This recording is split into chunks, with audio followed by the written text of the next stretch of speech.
कल हम लोगों ने पढ़ा था ऑक्सीकरण अपचयन यानी रेडॉक्स अभिक्रिया की परिभाषा, जिसमें हम लोगों ने जाना था कि रेडॉक्स बराबर होता है ऑक्सीकरण प्लस अपचयन। ऑक्सीकरण प्लस अपचयन। एक एग्जाम्पल भी हम लोगों ने लिया था जिसमें एक पदार्थ का ऑक्सीकरण हो रहा था, दूसरे पदार्थ का अपचयन हो रहा था। यहाँ पर हमारा विषय ये है कि हम जाने कि ऑक्सीकरण किसे कहते हैं और कैसे होता है, अपचयन किसे कहते हैं और ये कैसे होता है। तो आज का विषय है हमारा ऑक्सीकरण अभिक्रिया, ऑक्सीकरण और अपचयन की परिभाषाएं। ऑक्सीकरण एवं अपचयन अभिक्रिया की परिभाषा। इसकी परिभाषा क्या होगी? परिभाषा का मतलब ये हुआ कि कैसे जानेंगे कि ऑक्सीकरण हो रहा है कि अपचयन हो रहा है, क्योंकि ये बहुत जरूरी है जानना। जब तक ये नहीं जानेंगे तब तक हम विषय के बारे में अच्छी तरह से समझ नहीं पाएंगे। तो आइए एक एक करके देखते हैं। ऑक्सीकरण और अपचयन अभिक्रिया की दो अवधारणाएं हैं, एक पुरानी अवधारणा है और एक आधुनिक अवधारणा है। तो पहली अवधारणा है पुरानी अवधारणा। पुरानी अवधारणा, अंग्रेजी में बोलते हैं इसको ओल्ड कंसेप्ट। और दूसरी हमारी है, आप नोट भी करते रहेंगे, दूसरी हमारी है आधुनिक अवधारणा। आधुनिक अवधारणा, इसको बोलते हैं मॉडर्न कंसेप्ट। Modern concept. तो एक एक करके हम लोग पढ़ेंगे ऑक्सीकरण अपचयन की पुरानी अवधारणा क्या कहती है और आधुनिक अवधारणा क्या कहती है। तो आइए हम लोग पहले की चर्चा करते हैं, जिसका नाम है ऑक्सीकरण अपचयन अभिक्रियाओं की पुरानी अवधारणा। पुरानी अवधारणा में ऑक्सीकरण और अपचयन को हम लोग अलग अलग करके पढ़ेंगे। पुरानी अवधारणा, ध्यान देंगे। सबसे पहली बात हम लोग पढ़ेंगे इसमें ऑक्सीकरण के बारे में। ऑक्सीकरण किसे कहते हैं? ऑक्सीकरण, तो ऑक्सीकरण वह अभिक्रिया है जिसमें चार बातें होंगी। पुरानी अवधारणा में चार बातें बताई जा रही हैं। उन चारों में से कोई एक हो या फिर चारों हो या कोई दो हो या तीन हो तो ऑक्सीकरण अभिक्रिया कहलाएगी। सबसे पहली बात यह है इसमें कि ऑक्सीकरण अभिक्रियाएं वी अभिक्रियाएं हैं जिसमें या तो ऑक्सीजन का योग हो, ऑक्सीजन का योग हो, यानी वे अभिक्रिया जिसमें ऑक्सीजन जुड़ता है ऑक्सीकरण अभिक्रिया कहलाती है। जैसे कार्बन के साथ ऑक्सीजन, कार्बन मतलब कोयला। यदि आप कोयले को जलाइए और जितना ही आप उसे हवा देंगे यानी ऑक्सीजन देंगे उतना ही तेजी से वो जलेगा और निकलेगा आपका कार्बन डाइऑक्साइड। एक धुआं निकलता है जो कार्बन डाइऑक्साइड होता है। उसी तरह से इसकी दूसरी परिभाषा दी गई है ऑक्सीकरण अपचयन अभिक्रियाओं की। ऑक्सीकरण की बात करें तो वे अभिक्रियाएं जिसमें या तो हाइड्रोजन का निकलना हो, हाइड्रोजन निकले तभी भी उसे हम ऑक्सीकरण अभिक्रिया कहेंगे। एग्जाम्पल देखिएगा, जैसे हाइड्रोजन आयोडाइड है, इसको हीट कर दें या रिएक्शन करा दें तो निकलता है H2+I2। तो आपने क्या देखा, यहाँ हाइड्रोजन निकल रहा है। तो जहाँ हाइड्रोजन निकलेगा वहां पर भी इस अभिक्रिया को हम लोग क्या कहेंगे? ऑक्सीकरण अभिक्रिया कहा जाएगा। तीसरी बात, या तो कोई ऋण विद्युती परमाणु, और ऋण विद्युती परमाणु कौन होता है? जैसे आपका क्लोरीन हो गया, सल्फर हो गया, नाइट्रोजन हो गया, है ना, ब्रोमीन हो गया, ये सब ऋण विद्युती परमाणु, इनके ऊपर ऋण आवेश होता है। तो या तो ऋण विद्युती परमाणु का योग हो, का योग हो, योग मतलब जुड़ना हो। एग्जाम्पल लेके चलेंगे आप लोग ऋण विद्युतीय परमाणु का योग कैसे हो रहा है। तो देखेंगे 2FeCl2 है और इस पे हम क्लोरीन से रिएक्शन करा दें तो बन जाएगा 2FeCl3। तो आपने क्या देखा, यहाँ पर 2 क्लोरीन था और यहाँ कितना हो गया 3 क्लोरीन। और क्लोरीन क्या होता है, ऋण विद्युतीय परमाणु होता है। इस तरह आपने देखा ऋण विद्युतीय परमाणु का योग होने पर भी क्या कहलाएगा अभिक्रिया, ऑक्सीकरण। एक और पॉइंट है, चौथा पॉइंट ये कहता है कि ऑक्सीकरण अभिक्रियाएं भी अभिक्रियाएं होती हैं जिसमें क्या होगा, किसी धन विद्युतीय परमाणु का या यूं समझिए इलेक्ट्रॉन का त्याग होगा। क्या होगा, इलेक्ट्रॉन का त्याग। उसको हम लोग अगले कंसेप्ट पढ़ेंगे। यहाँ देखिए धन विद्युतीय परमाणु से या तो किसी धन विद्युतीय परमाणु का योग हो, सॉरी माफ कीजिएगा, धन विद्युतीय परमाणु का ह्रास हो। ह्रास का मतलब होता है निकलना, ह्रास हो यानी वो अलग हो जाए, निकल जाए। जैसे एग्जांपल देखिएगा, आप बहुत फेमस एग्जांपल पढ़े हैं जिंक के ऑक्साइड का। यदि हम जिंक का ऑक्साइड ले लें और उसे गर्म कर दें, ठीक है, जिंक का ऑक्साइड ले लें और उसे हीट कर दें तो आप जो है पाएंगे कि जिंक हमारा अलग हो जाएगा। इसको हीट करते हैं एसिड के प्रेजेंस में, पूरा रिएक्शन होता है एसिड का कैटालाइट रिएक्शन होता है। तो हम लोग आगे देखेंगे, फिलहाल हम रफली बात करेंगे। जिंक अलग हो जाएगा और ऑक्सीजन अलग हो जाएगा। तो यहाँ क्या हो गया, यहाँ से ऑक्सीजन अलग हो गया है, यानी जिंक जो है, ऑक्सीजन छोड़ी जिंक जो है वो सेपरेट हो गया है, यानी धन विद्युतीय परमाणु का ह्रास हो गया है। तो जहाँ कहीं भी इस तरह की बातें होंगी वहाँ हम कहेंगे कि ये अभिक्रियाएं कौन सी अभिक्रियाएं हैं।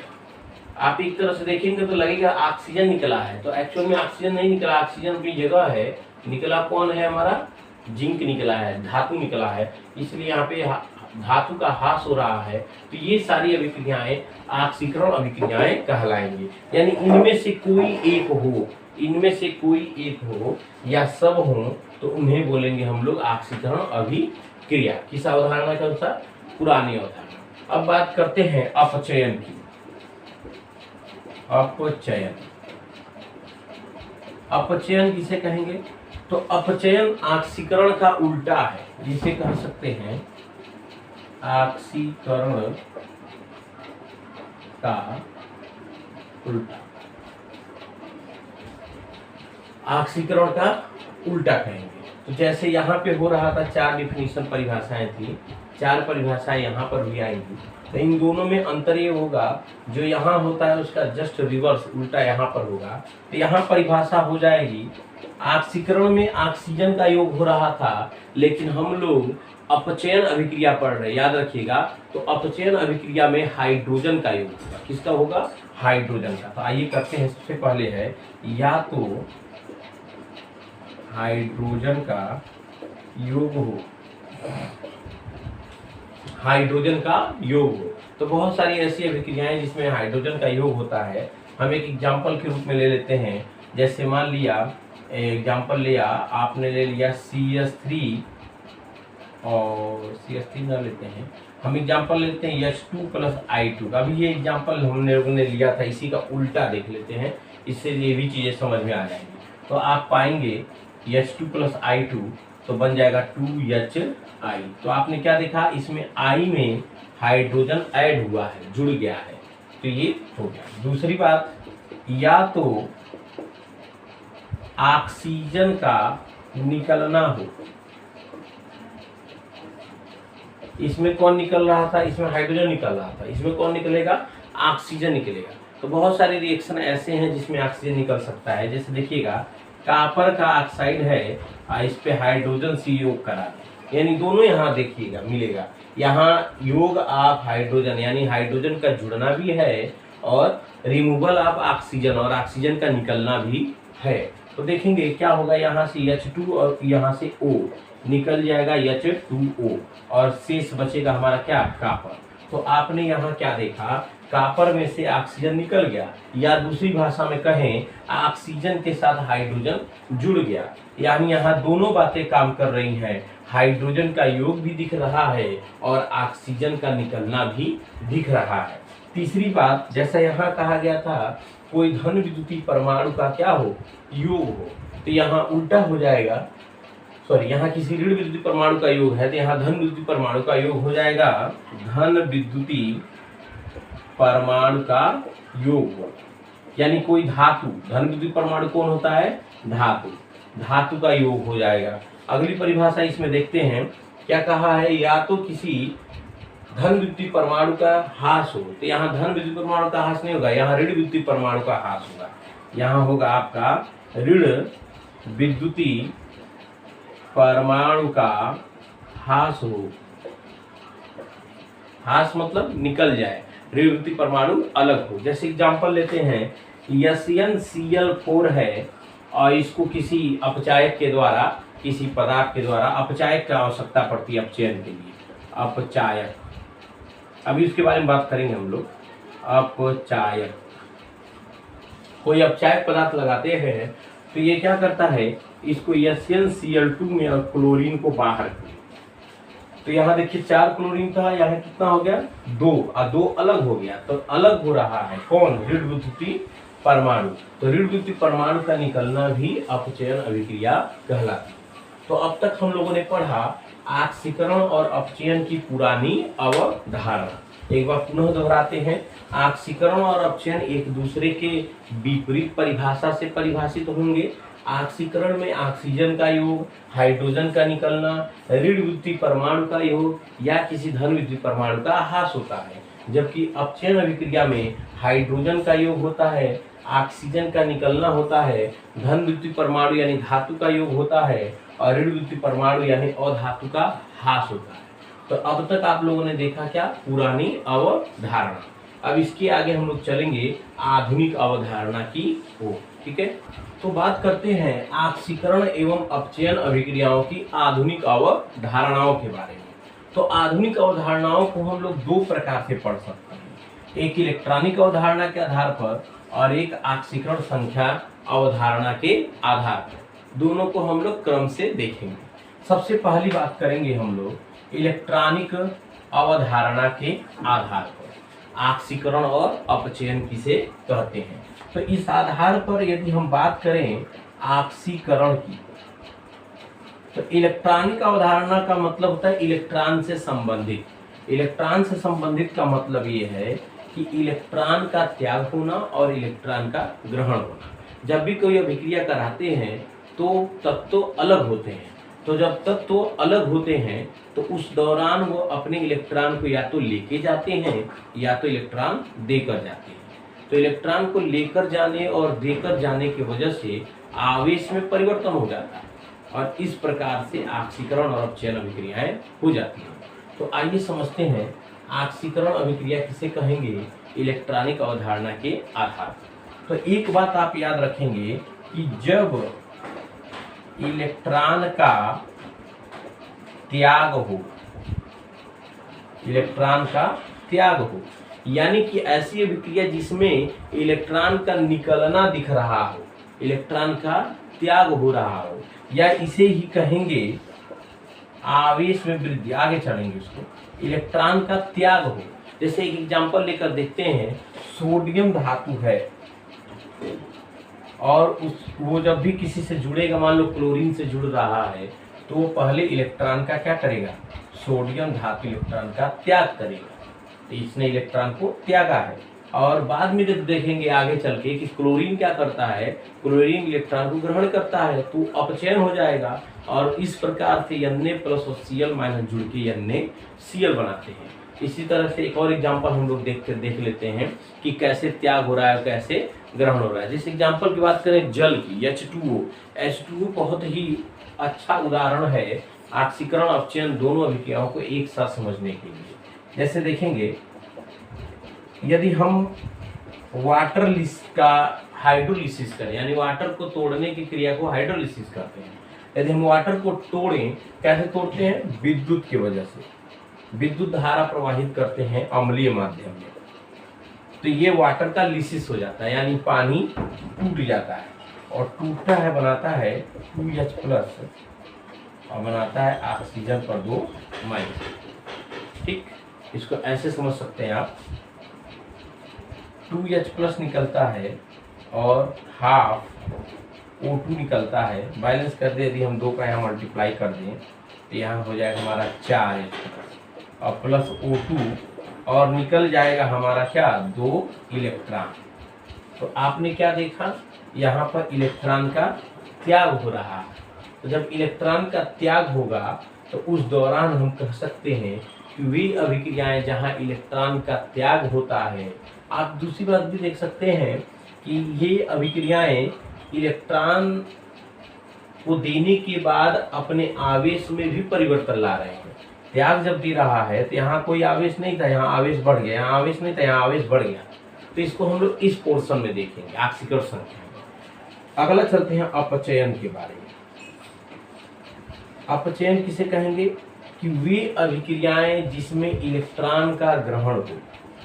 जब इलेक्ट्रॉन का ग्रहण यानी ग्रहण किया जाए, अपनाया जाए, ग्रहण हो, उस दशा में उन अभिक्रियाओं को हम लोग अपचयन अभिक्रिया कहते हैं। एग्जाम्पल लेकर देखते हैं। इलेक्ट्रॉन का ग्रहण करना, जैसे मैंने कहा था ना, क्लोरीन एक इलेक्ट्रॉन ग्रहण करके Cl- बना लेता है। तो आपने क्या देखा, क्लोरीन ने इलेक्ट्रॉन ग्रहण किया, इलेक्ट्रॉन का यहाँ ग्रहण हो रहा है। उसी प्रकार से मरकरी को आप जानते होंगे, पारा 2Hg, मरकरी पे यदि प्लस चार्ज है, आवेश है, तो यह इलेक्ट्रॉन को ग्रहण करता है और इलेक्ट्रॉन को ग्रहण करने के बाद ये पारा धातु में यानी Hg में कन्वर्ट हो जाता है। तो आपने यहाँ क्या देखा, इलेक्ट्रॉन का ग्रहण हो रहा है। दूसरी भाषा में क्या कह सकते हैं, ऋण आवेश में वृद्धि हो रही है। यहाँ कोई आवेश नहीं था, यहाँ एक ऋण आवेश, यहाँ धन आवेश था, यहाँ शून्य हो गया, यानी यहाँ पर भी वृद्धि हो रही है। तो जब आवेश में ऋण आवेश में वृद्धि होती है तो अपचयन हो जाता है, और जब धन आवेश में वृद्धि होती है तो ऑक्सीकरण हो जाता है। आइए चलते हैं ऑक्सीकरण संख्या अवधारणा। इस बात को आप समझ गए होंगे। इलेक्ट्रॉनिक अवधारणा, इलेक्ट्रॉनिक अवधारणा में बस आपको थोड़ा सा इतना ही याद रखना है कि जब इलेक्ट्रॉन का त्याग होगा तो ऑक्सीकरण होगा, और जब इलेक्ट्रॉन को ग्रहण किया जाएगा तो अपचयन होगा। चलते हैं दूसरे टॉपिक की तरफ, ऑक्सीकरण संख्या अवधारणा।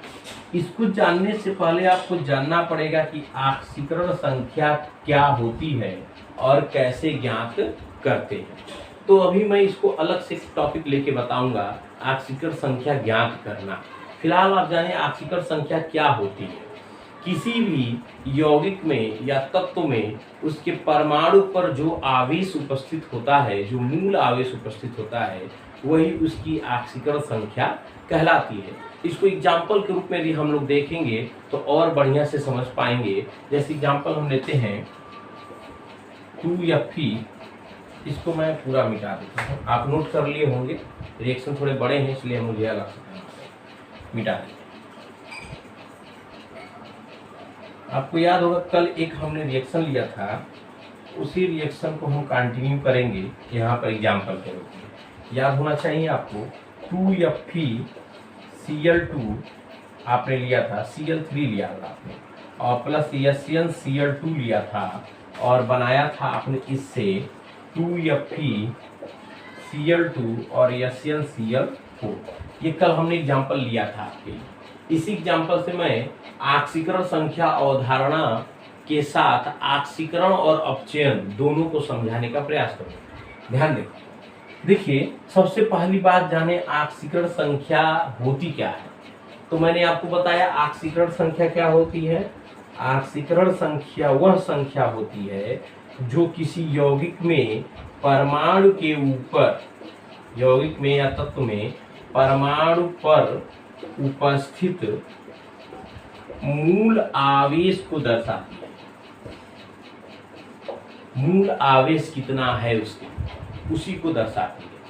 कहेंगे मूल आवेश तो कुछ दिख ही नहीं रहा है, शून्य है, नहीं है उसके अंदर। देखिएगा कैसे, क्लोरीन पर मूल आवेश होता है -1, पता होना चाहिए कि अभी हमने पढ़ा है क्लोरीन एक इलेक्ट्रॉन ग्रहण करके माइनस चार्ज बनाता है। तो क्लोरीन के ऊपर मूल आवेश होता है -1, तो 3 क्लोरीन है तो -3 हो गया। तो -3 का एंटी यानी ये अधातु है तो अधातु है, तो अधातु के ऊपर ऋण आवेश है तो धातु के ऊपर कौन सा आवेश होगा, धन आवेश। तो यहाँ 3 क्लोरीन है, 3 माइनस, तो धातु के ऊपर 3 प्लस। याद रखिएगा Fe के ऊपर लिखना है, ये जो प्लस चार्ज आया है यही इसका आवेश है। क्लोरीन पे -1, 1 तिहाई 3, तो इसके ऊपर +3, यही इसका मूल आवेश है। इस पे देखिए -2 यानी Cl-1 2 है तो 2 माइनस हो गया, तो इसके ऊपर +2। यहाँ देखिए 2 माइनस है, इससे कोई मतलब नहीं है। यहाँ 2 माइनस है तो यहाँ 2 प्लस, यहाँ 4 माइनस है तो 4 प्लस। तो अब आपको दिख रहा होगा मूल आवेश। यहाँ Fe के ऊपर 3, Sn के ऊपर 2, यहाँ Fe के ऊपर 2, यहाँ Sn के ऊपर 4। तो ये मूल आवेश अब आपको दिख चुका है। अब हम लोग ऑक्सीकरण और अपचयन की परिभाषा को लेंगे। किस आधार पर? ऑक्सीकरण संख्या के आधार पर। तो ऑक्सीकरण संख्या के आधार पर हम कहते हैं कि ऑक्सीकरण अभिक्रियाएं वे अभिक्रियाएं हैं जिसमें ऑक्सीकरण संख्या में वृद्धि होती है। क्या होती है? ऑक्सीकरण किसे कहेंगे? ऑक्सीकरण। ऑक्सीकरण वो अभिक्रिया है जिसमें ऑक्सीकरण संख्या में वृद्धि होगा। तो जिसमें ऑक्सीकरण संख्या में वृद्धि होगी वह अभिक्रिया ऑक्सीकरण कहलाएगी। और इसी का उल्टा यदि करते हम लोग अपचयन, तो कह सकते हैं कि ऑक्सीकरण संख्या में कमी। तो ऑक्सीकरण संख्या में वृद्धि ऑक्सीकरण और ऑक्सीकरण संख्या में कमी अपचयन कहलाती है। आइए तलाशें। यहाँ देखिए Fe3 से Fe2 बन रहा है, तो यहाँ कमी हो रही है कि वृद्धि हो रही है? कमी हो रही है, कम हो रहा है। तो जहाँ कम होगा वहाँ कौन सी विक्रिया कहलाएगी? अपचयन। यानी हम कह सकते हैं अपचयन। हम कह सकते हैं कि यहाँ FeCl3 से FeCl2 का बनना एक अपचयन अभिक्रिया है। शब्द पे ध्यान देंगे, FeCl3 से FeCl2 का बनना, फेरिक क्लोराइड से फेरस क्लोराइड का बनना अपचयन अभिक्रिया कहलाती है। उसी प्रकार आप देखिए यहाँ 2 प्लस है, 2 प्लस से क्या बन रहा है आपका? 4 प्लस। 2 प्लस से 4 प्लस बन रहा है। तो आपने क्या देखा? यहाँ पर ऑक्सीकरण संख्या में वृद्धि हो रहा है, और जहाँ ऑक्सीकरण संख्या में वृद्धि होगी उस अभिक्रिया को क्या बोलेंगे? ऑक्सीकरण अभिक्रिया। तो ये ऑक्सीकरण अभिक्रिया है। यानी हम कह सकते हैं SnCl2 से SnCl4 का बनना ऑक्सीकरण अभिक्रिया है। अब इस अभिक्रिया में दोनों अभिक्रियाएं हैं, ऑक्सीकरण भी है और अपचयन भी है, तो इसको हम संयुक्त रूप में कहते हैं रेडॉक्स अभिक्रिया। तो ये उदाहरण है रेडॉक्स अभिक्रिया का। लेकिन अलग अलग देखें तो एक है अपचयन अर्ध अभिक्रिया और एक है ऑक्सीकरण अर्ध अभिक्रिया। तो 2 अभिक्रियाएं हमारे सामने उपस्थित हैं। ठीक है, तो इतना नोट कर लीजिए। अगले टॉपिक में हम लोग समझेंगे ऑक्सीकरण संख्या कैसे ज्ञात की जाती है। तो ऑक्सीकरण संख्या ज्ञात करना बताएंगे और भी रिएक्शन कराएंगे जिसमें आप पहचानेंगे कि किसका ऑक्सीकरण हो रहा है और किसका अपचयन हो रहा है। क्लियर? देखते ओके, नोट करिए और नोट्स बनाते रहिए। मैंने नोट्स आपको सेंड कर दूंगा, लेकिन आप बनाते भी रहिए। रोज रोज का टॉपिक का जितना पढ़ाऊंगा उतना मैं नोट्स आपको सेंड कर दूंगा। तो आप या तो डायरेक्ट मेरे नोट्स से कॉपी कर लें, या तो फिर आप बुक के हेल्प से और पढ़ाए गए पैटर्न के हिसाब से आप अपना सेल्फ का नोट बना सकते हैं। जो आप चाहें वो आप बना सकते हैं। Thank you.